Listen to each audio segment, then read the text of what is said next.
Believe in yourself, study the greats and become greater. And be a scientist.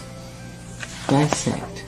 No matter what. I mean, I don't care if the whole world is against you or tease you or say you're not going to make it.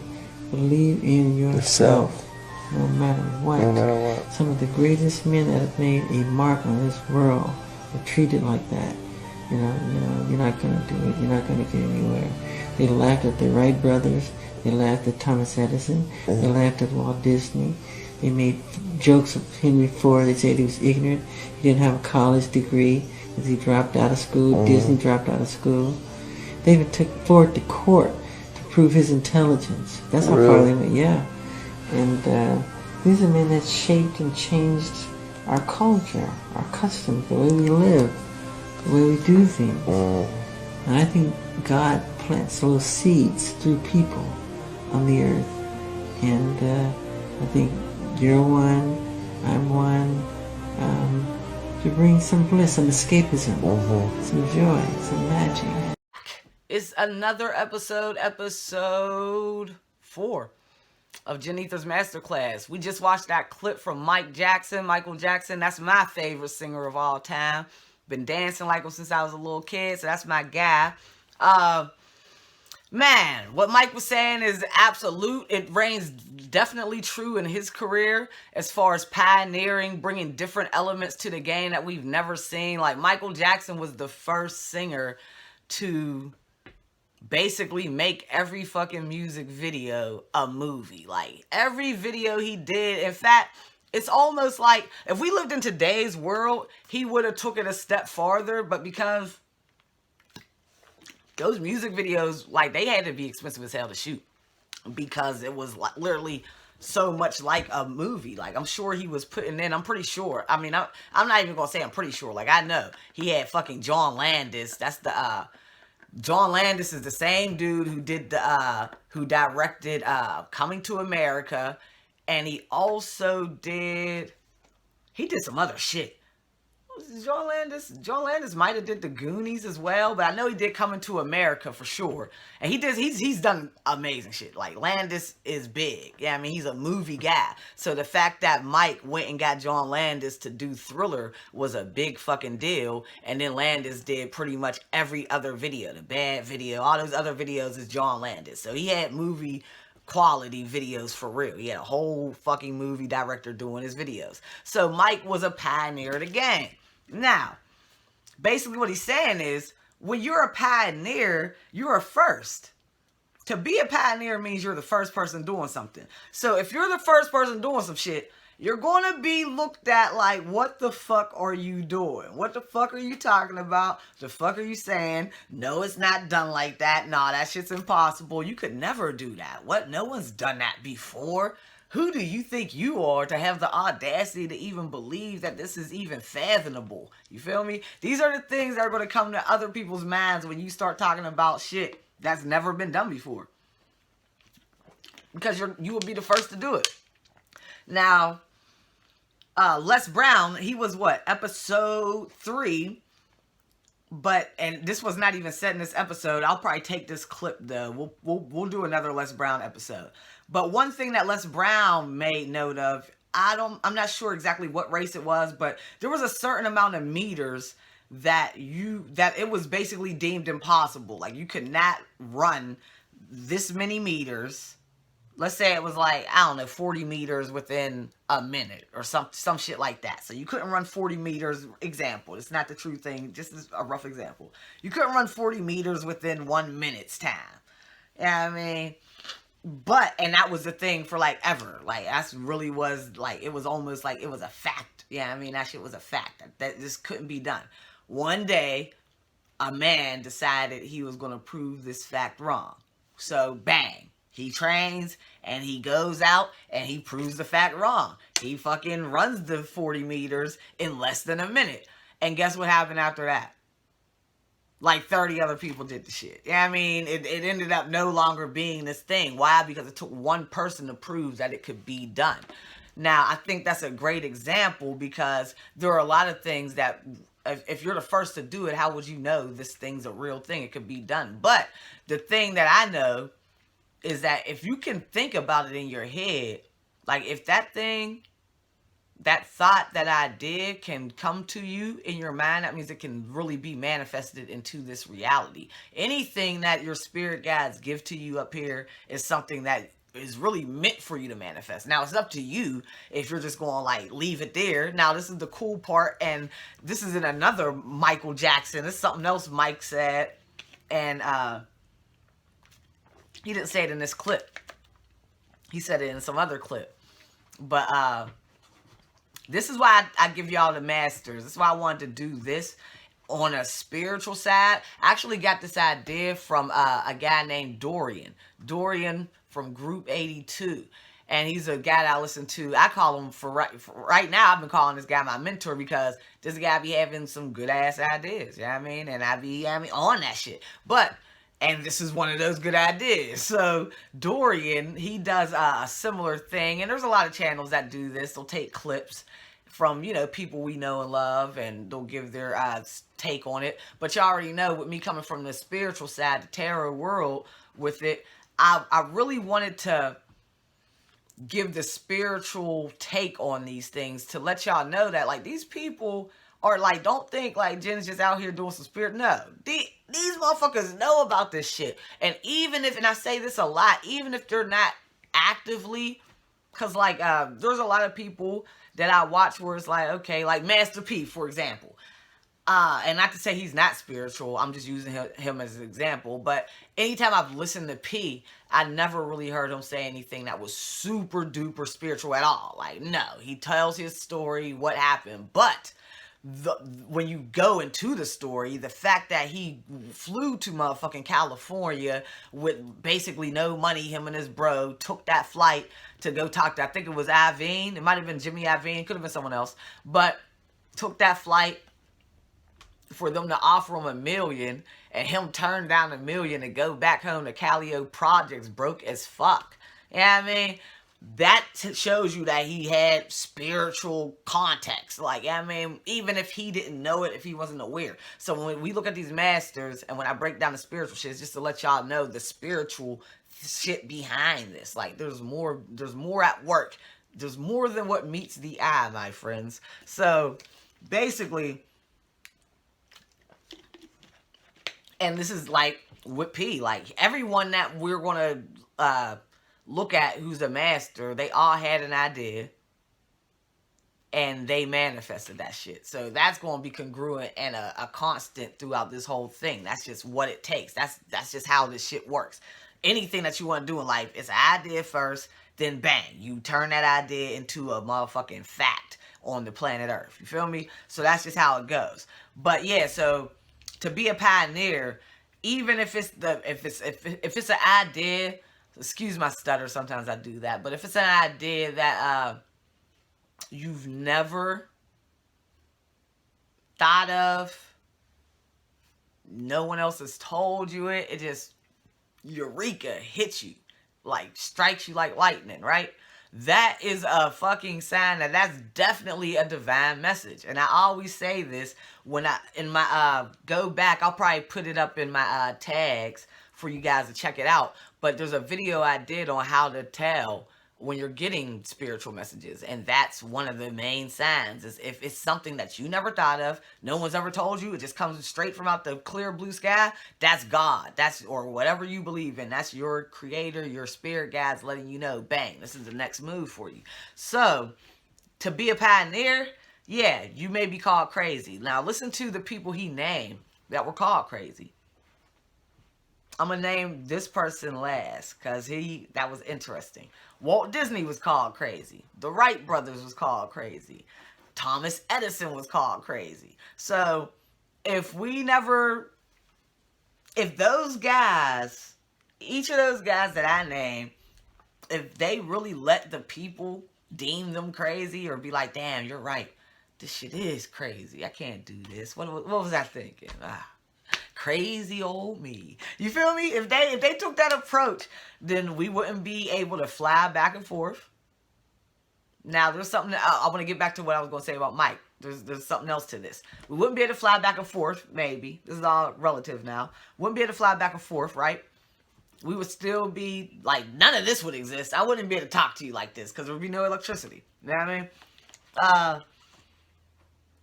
And with Henry Ford, they called him crazy as well. So we wouldn't be driving, wouldn't be mobile, all that shit. Now, the catch-22 is, maybe we would be mobile, right? All these things could still happen.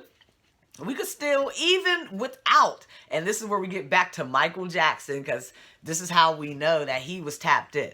He definitely was tapped in. So we could still have all these things. If Henry Ford never made the T model Ford car, we could still have cars.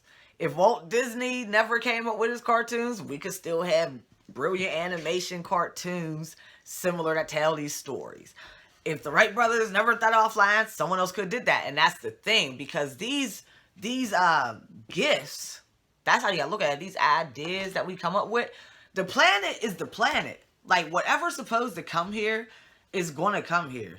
You know what I mean? Now, are you gonna be the one that actually harnesses that energy, harnesses that information that you receive from the universe to actually bring it into fruition, to make it a physical reality on the planet? Or are you going to let that thought seep past your brain, pass out your one ear through the other, and go on to someone else for them to get the eureka moment? You know what I mean? Because energy never dies. It doesn't go anywhere. So if you don't use it, someone else will. The reason why I got hyped when I speak about this, about Mike, is because I was watching, this is what I do, so this was right up my alley. And that will bring me to the third thing we're going to talk about, because Mike said it in this speech when he said, study the greats. But that's what I do, that's what Dorian does, that's what anyone who wants to be successful, Dorian, like I said, is the guy who does similar shit with his channel. And this was very natural for me because I already studied the greats. So even as I'm making this one video about Mike, I got so much other Mike information, or so much masterpiece, so much shit that I could pull from to give examples, because I already study the greats anyway. That's what I do. I already know Henry Ford's story in and out. I've read Think and Grow Rich, where Henry Ford's a big dynamic in that book. Go get Think and Grow Rich. You must read it. Yeah, so all these things could have happened because, like I said, energy never dies. Now, Michael Jackson was watching a short little docu. It was like a little, you know how YouTube is. Someone made a little docu, and it was surrounding the beef behind Michael Jackson and Prince, and it was cute. They, their beef wasn't too horrible. It wasn't fucking Pac and Biggie, you know what I mean? So I can go for their beef. I didn't necessarily like it because I don't like to see two black men at odds, but in a competitive nature, I totally understood their beef, and I understood even Morris Day just did an interview, and Morris Day at the time, he was the band that used to play behind Prince, and they were their own band, had their own hits as well. But Morris Day was even saying, that was an honor for Prince to be able to beef with Mike. And I would say the same for, and this is me being a Mike fan, so I'm biting my shit to say this, but I would say the same for Mike. I honor for Mike to be able to beef with Prince, because who the fuck else was there to beef with? They were the two at the top of their game. There was really just the competitive nature, I could understand that. And I think it was at times friendly, and at times really, really, really fucking serious. I think as they got a little older, it got more friendly, but I think when they was young, that shit was real. But anyway, Mike. The docu was talking about the fucking beef. And it talks about Mike leaving a club. It might have been a award party or something. It was something big where big people were there. Mike always did big shit. So Mike's on his way out. Someone's telling him, no, stay. Come on. What are you doing? Why are you leaving? It's popping. Where are you going? I gotta go. Why, Mike? Why are you leaving? I have to go. I got a song I did. That can wait, Mike. That can wait. No, it can't. It can't wait. If I don't write it, Prince, they'll give the idea to Prince. That's what Michael Jackson said. If he didn't go rush off to create this song I did that he was divinely handed by the ethers, which I love that being my name now. And I've made that name, being unique, a pioneer. That came up, that was a group effort. But I had that name long before I knew what ethers really meant. You know what I mean? I just knew it was a Nas song. But now that I'm so into this, it's like, oh, Manifest Destiny, my name's fucking Jen Ether. But anyway, uh, as far as that goes, Michael Jackson was very aware that energy does not die. So, and with Prince being the next on the totem pole, it's almost like he could have been, like, as funny as that was to me, and I cracked up like, yo, Mike is funny as hell for that. But I understood that, and it's like, well, where else would the song go? It probably would have with the Prince. Who else would? I mean, if it was a song for Mike, who else could be able to do it other than Prince? I don't see it going to a rock band. You know what I mean? Like, and it could, because Prince is a rock, but no. So I understood what he was saying by that, and I understood that Mike understood a lot more deeper shit than what he truly lets on. But yeah. So basically, to be a pioneer, you're going to have to follow your instincts. If you get a thought, something wild, just know that that was meant for you and only you, and you can do with it what you will. You can really manifest that thought and build it into something beautiful. Even with the anywhere, it's a eureka moment, bang, hits you, strikes you like lightning. Anything like that is going to be is going to put you in the realm of a pioneer if you act on it, because you're the first one to get the divine message. So never be afraid to be a pioneer of anything that you do. I mean, you could be in an industry that already exists, but do something a different way. Never be afraid to pioneer a way something's done. It could be something that changes the way everyone does this thing forever. You know what I mean? So in life, do your thing. Don't shy away from those pioneering or those eureka moments. Don't shy away from manifesting these thoughts into realities, because yeah, I mean, these could be the things that truly change the scope of your life and really put you on your divine path. Also, study the greats. Why did Mike suggest to study the greats? Why am I studying the greats? Why am I bringing the greats straight to your phone, to your device? Because when you study the greats, you get to see the common denominators in what makes a successful person and what doesn't. You also get to learn that there are just key components to this thing. Like, it's not, no one's like, I don't believe in luck, because that shit's not real. There is no luck to this. Like, either you're going by I'll say universal law. Either you're living by universal law and acting in a way for things to actually be activated in your life. Yeah, I mean, like, when I read these books like Think and Grow Rich, like, literally the book is titled, and I told you, Henry Ford's in that book. Now, to go back to Henry Ford, because I almost forgot to, but I didn't even know this. They try to take him to court. I don't think they talk about that in Think and Grow Rich. But they try to take him to court. So they basically try to call him clinically insane and prove that he could do what the fuck he did. I never got shit like that. Cause it's like, what the fuck does it matter? Like, does the car work? Is it running? Is it driving people, getting them to where they got it? And it's the first one? Like, okay, y'all want to call him insane? Whatever. I think that's strange. But anyway, he said they took him to court, so I'm about to do more research on that, and I'll probably bring that to y'all in the masterclass, because that's just fucking entertainment. You know what I mean? But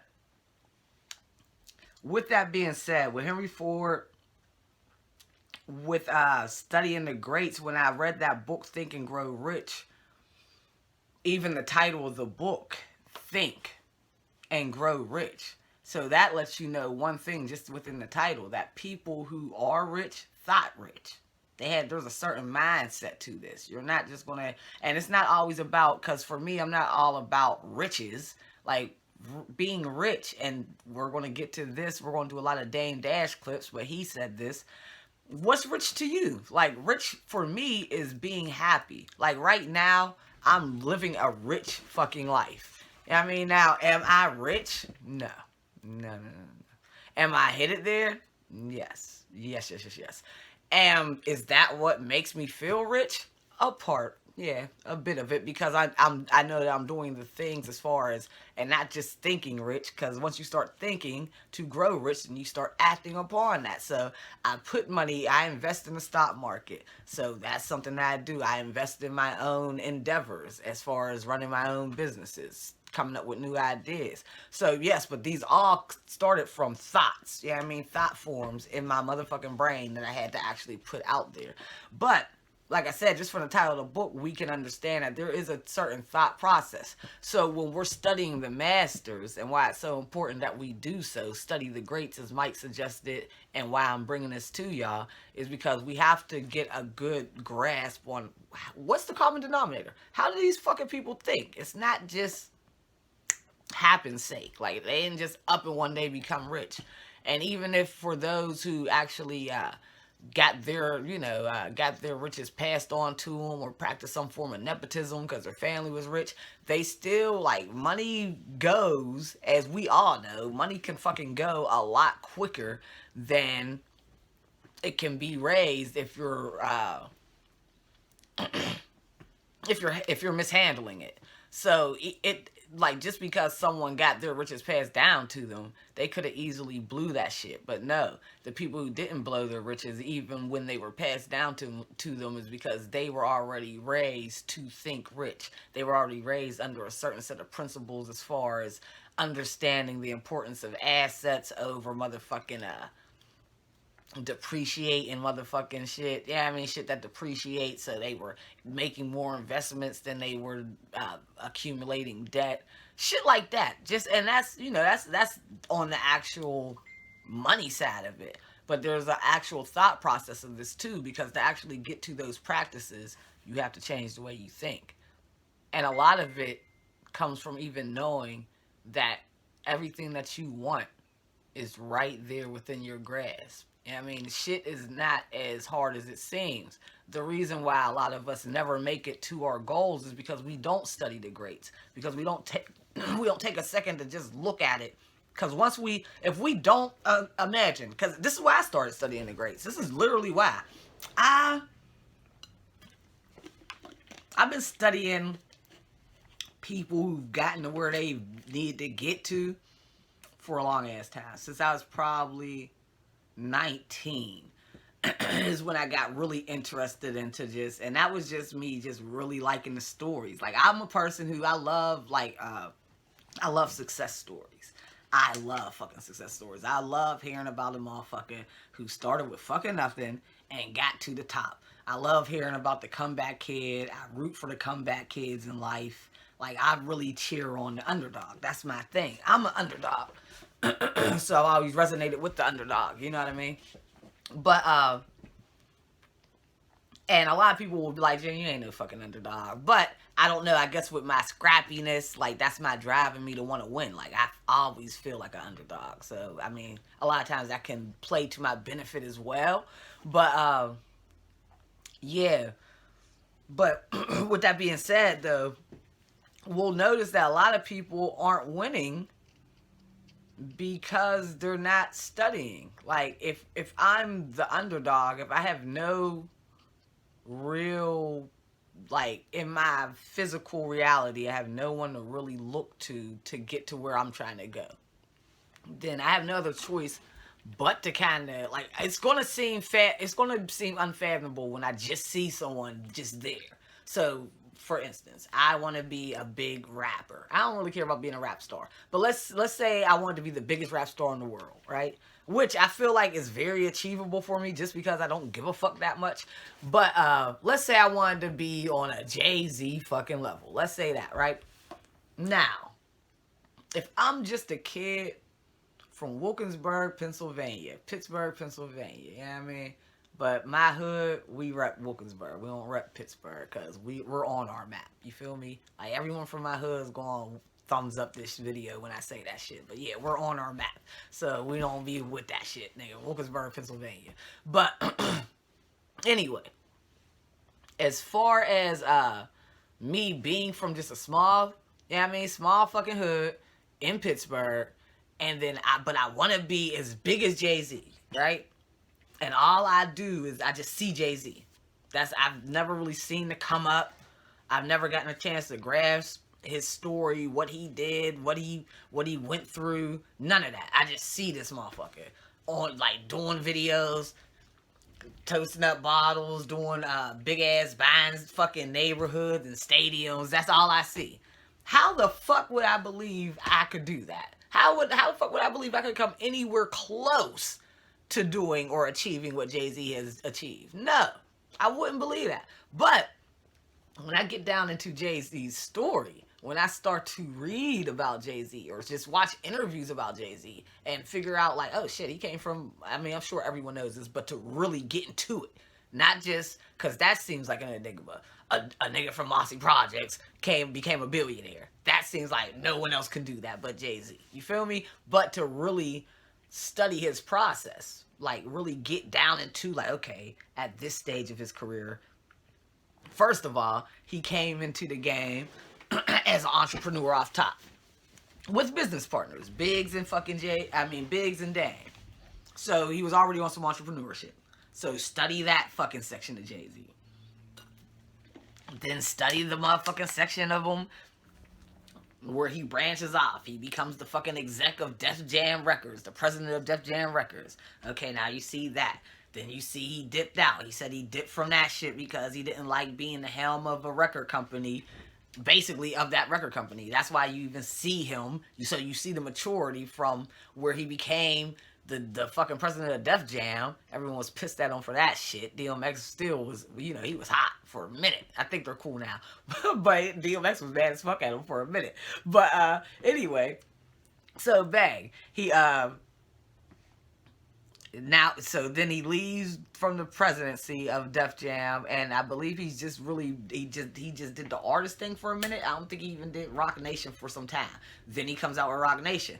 So he says the reason why he left Def Jam because he didn't like the artist shit. He is an artist, so he didn't like the way the record labels do the artists. So now you see in his new model, his business model of motherfucking he actually did Tidal first.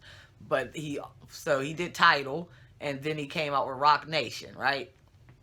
It could be, I'm not sure which order. I'm not a big tweak of Jay-Z and his business, but I know, I'm in the know because it's my fucking business. So, with all this being said, once I study all these things, and he also, this is what I want to say with Jay, you see his growth because he didn't really like the business model of the traditional record label, which we all know is some bullshit, rips the artists off, leaves them fucking broke, bald and gaudy in despair, you feel me? But because he didn't like that, he wasn't the president anymore. He left that, resigned from that, went on to start Tidal, where he felt like, I think he feels like his splits, I don't want to get too much into that, but I think he feels like his splits are a little more honest, or a little more fair. There's something about Tidal that's a little different than Spotify. And it's artist based. I know that. He does more shit for the artist. That's what Jay-Z's about. His whole thing is come fuck with Tidal. Put your music on Tidal because I'm for the artist. Come fuck with Roc Nation. We're for the artist. You know what I mean? And a lot of good artists are on Roc Nation. I think they got Meg Thee Stallion. They got some motherfuckers. So anyway, all that being said, is once I study his story all the way from Jay-Z, and I didn't even go back to rap battle Jay-Z, where he where he was tearing it up in the rap battles, all the way down to that Jay-Z, to Sophie Hawaiian shirt Jay-Z, where he was with Jaz-O. That's back. This is all before Biggie passed, before Biggie and Pac was dead days. You know what I mean? So to study all that, then I can see like, oh, okay, this is doable. Because I understand and stuff like, damn, this wasn't really like, and not to say what he's done is not amazing, not to say what anyone has done isn't amazing, but it's really about you understanding the process of it, and it's not like, okay, that's one story that I know. But I also know fucking Henry Ford's story. I know the McDonald's brother and motherfucking Robert Kroc's story. I know a lot of fucking stories to know how it, like, just the mindset. So that's really why Mike says study the greats. That's why this is so important. That's why the masterclass is so important. Because we're going to study the greats. We're going to break it down spiritually. And I'm a Taurus / Gemini cusp. So I got that earth and that air in me. So as spiritual as I want to be, I'm always going to ground us and make sure that we're getting practical information as always. Y'all already know what I'm about. So I definitely fuck with y'all. I want to thank y'all for tuning in to another episode of Gen Ether's Masterclass. We'll see if I'll keep how I want to keep doing the formats of this. It will probably change and shift over time. You know, I'm just getting started. But I do appreciate you guys for joining me along my journey and my humble beginnings of the masterclass. I will definitely be back with some more info. I'm out. Peace.